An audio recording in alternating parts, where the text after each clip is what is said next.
Hi there, my name is Michelle and I'm writing a memoir.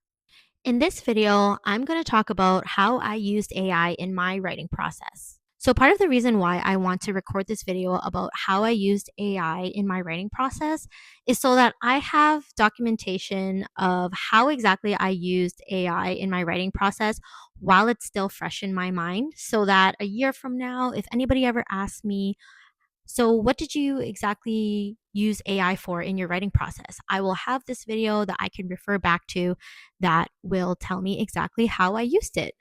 I'm also interested to know if anybody else uses AI in their writing process, how you use AI in your writing process, and then we can bond. So, the initial idea I had for my book was that I wanted to write about my experience with helping my mom with her pho restaurants growing up and as an adult, and how, when I became a mother, it became increasingly difficult to fulfill my obligations to her as a daughter. I've always had very, very strong familial bonds, and me and my family are very, very tight knit. We always help each other out with everything. And it has always been something that was a priority to me, no matter what I was doing in my life, that we always had to help our parents, whatever they were doing, and vice versa. My parents always had the priority to help us as well when they could. So that was the initial premise of this entire book.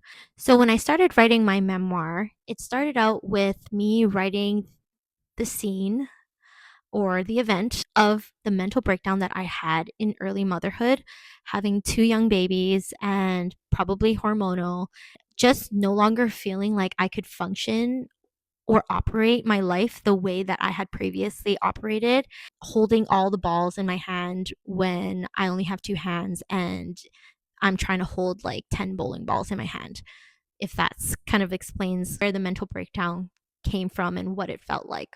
This was the starting point of where my memoir began, and the reason why I wanted to write this memoir in the first place. This event that triggered me to write this memoir about myself instead of my mom was the catalyst where everything else follows. I wanted to understand what happened to me and why. From there, I started to write down all the important events in my life that I felt helped shape my identity. These memories replayed in my mind throughout my life, and now I was trying to process the motives behind them. After I did all this brainstorming, I needed an outline for my book. And if you watch my previous video, you know that I hate outlining. And in my previous video, I also talked about me writing a historical fiction back in 2017. And I didn't mention that I never finished that historical fiction. When I wrote that historical fiction, there was no real outline. I had recorded interviews with my dad, and I kind of just wrote the story from chronological order of how he told it to me, and I was just going to write it as he told the story from where it started, and the refugee camp was the pivot in the story, and then his immigration to Canada. So yeah, I don't like outlining, and so I guess I'm considered like a pantser.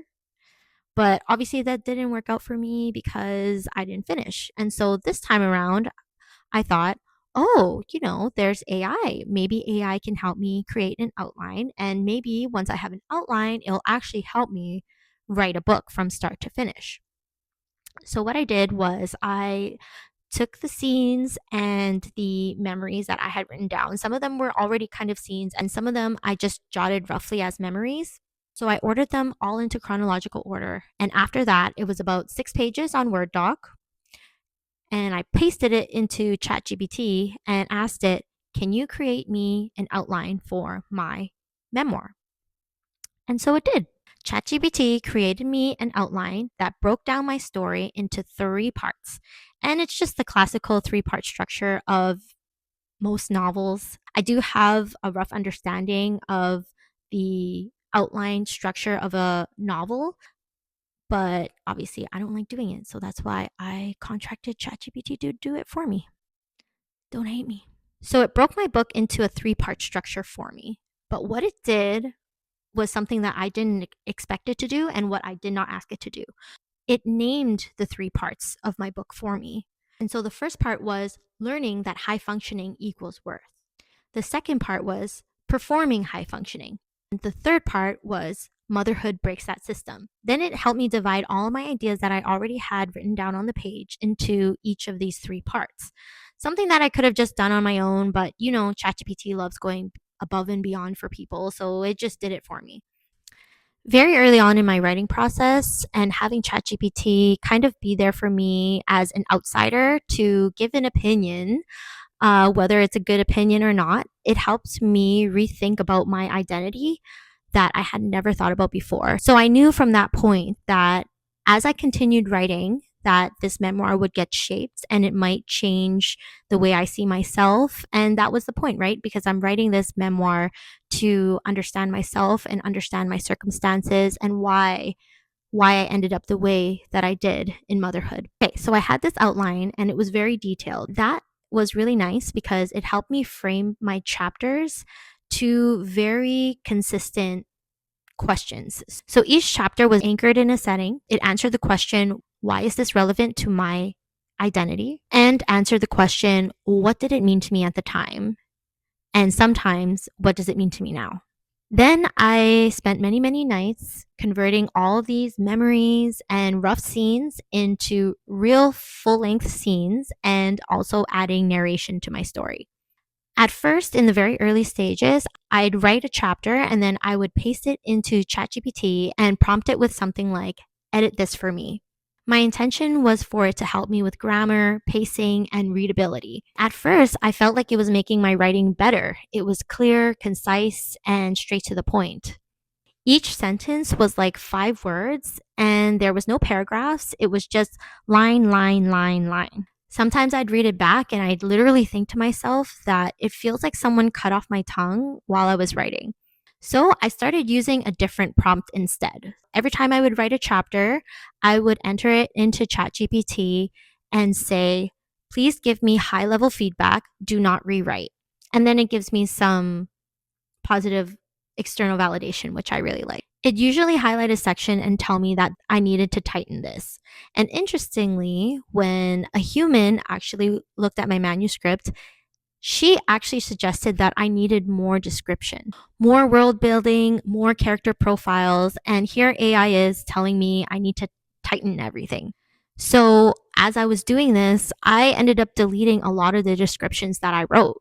It would tell me things like, you're explaining too much here. Let the scene speak to the reader instead of showing them, which now I know is probably just generic advice that it probably tells everyone, like the playboy that it is. And sometimes I would grapple with the idea. Sometimes I would listen to ChatGPT and delete that section, and sometimes I would really like what I wrote and kept it in. Here's an example of one of the sections it told me to cut. I'm the fun parent, which sounds like a triumphant achievement, but it also makes me the default parent, the one the kids want to play with all the time, the parent they come to for everything, good and bad. Sometimes I'd watch my husband relaxing on the couch as the girls played by themselves in the living room, how they all coexisted in the same space without demanding his energy. I envied that. If it was me on that couch, they'd be asking me to join in, climbing all over me, or telling me to get them something. So ChatGPT told me to cut that. And the reason why I'm showing you this as an example was because when I got my editorial assessment by a human, she actually highlighted this section saying that she liked it and that I should expand on this idea. So good thing I kept it. At the time when I was writing it and AI told me to cut it out, what I was thinking in my mind was that this shows the dynamic in my house and how it makes me feel sometimes. It shows interiority and it grounds the reader to the context of my life in motherhood. So I didn't delete it. Just as a caution of using ChatGPT or AI with anything, follow your gut. It's not always right. But actually, if another human had read that same section, they might have thought it was way too explanatory too, right? Like I'm just basing this opinion right now based on myself and one other human that had told me that she liked it too. So people are allowed to have different opinions. But use your thinking cap when you're writing, even when you get feedback from AI or from a human. That being said, AI did help me become a more confident writer because it gave me a lot of external validation, whether it's true or not, it encouraged me to keep writing when I was in a writing slump. But at the same time, it also made me doubt myself a lot too. So it's like a toxic boyfriend, like you love it, but you hate it at the same time. So I did this process throughout my first draft, write a chapter, paste it into ChatGPT, ask it to give me high level feedback, read the feedback, go back, improve the chapter, and then move on to the next chapter. And I kept doing this until I checked all the boxes of my outline. And finally, one day, I finished my first draft. I was so glad to be done my first draft. And it was probably crap, but I finished it. So now that I had written my entire book into words, I could go back and evaluate the theme that I had originally used to propel me forward. Going through that first draft, I knew right away that writing about systems and how motherhood broke the system didn't fit. I also knew that ChatGPT's suggestion about high functioning equals worth didn't really fit either, though it was closer to what I had originally came up with. I wasn't really high functioning in as a student or in my career. I was simply just doing things to stay relevant and important to my family and to prove to myself that I was more than I was. So from that first draft, I narrowed the thread to be that I was pursuing competence to feel worthy. And with that, I went back and I reread the draft with this lens of competence equals worth. And I made a few adjustments here and there to make it more cohesive through that lens. And then I took a break. And this break was when I learned that the traditional publishing world may not have liked that I used AI in my writing process. If you want to watch another video about how I've decided that I will not be using AI in my writing process going forward, I will link that video in the description below. All right, so after my week break, watching YouTube and reading articles about how AI is kind of shunned in the traditional publishing world for many valid reasons, I came back to my second draft terrified of using AI. But at this point, I was so used to it and I enjoyed pasting my blurbs into ChatGPT and getting what felt like external validation. I was getting real time praise and encouragement for free. Writing is a solitary activity, and I'm embarrassed to admit that ChatGPT was my friend and confidant during those late night hours I spent writing by myself. I couldn't give it up. With my second draft, even after knowing that I shouldn't be using AI for my manuscript if I hope to traditionally publish my memoir one day, I just couldn't stay away from it. So in my second draft, I continued to use ChatGPT, but now I was using it in a different way. I wanted to shape the emotional stakes of my chapters. And so for my second draft, after I finished revising each chapter, I would paste it into ChatGPT and give it the prompt, tell me how this makes you feel. If it replies and tells me, this makes me feel claustrophobic, then I'll say, great, that's what I was going for. And interestingly enough, once I went through my whole manuscript this way, it always gave me the emotional resonance that I was intending for that particular chapter. And this gave me a real confidence boost in my writing abilities. And then again, for that second draft, I went back to revise again and I would paste each chapter in ChatGPT and now asking it this question. Does this chapter show competence equals worth? And again, it always did. So gave me more confidence on my writing ability and also my ability to stay on theme using the examples of the events in my life. Whether it knows how to truly give that kind of feedback or not, I don't know. But after my editorial assessment by a real human, an editor, professional editor, she actually complimented my manuscript for being very thematically cohesive. So take what you may. So after that second draft, for my third revision, it was mostly just a read through. And what I ended up doing in that third revision was moving a later chapter to become the opening chapter and putting the opening chapter in the chronological order that it was supposed to be. I did this for reasons, obviously. And then I had to just revise sort of the manuscript so that that change would flow more cohesively. And after revising my manuscript 3 times, that's when I handed it into a professional editor for an editorial assessment. And that concludes the use of AI in my writing.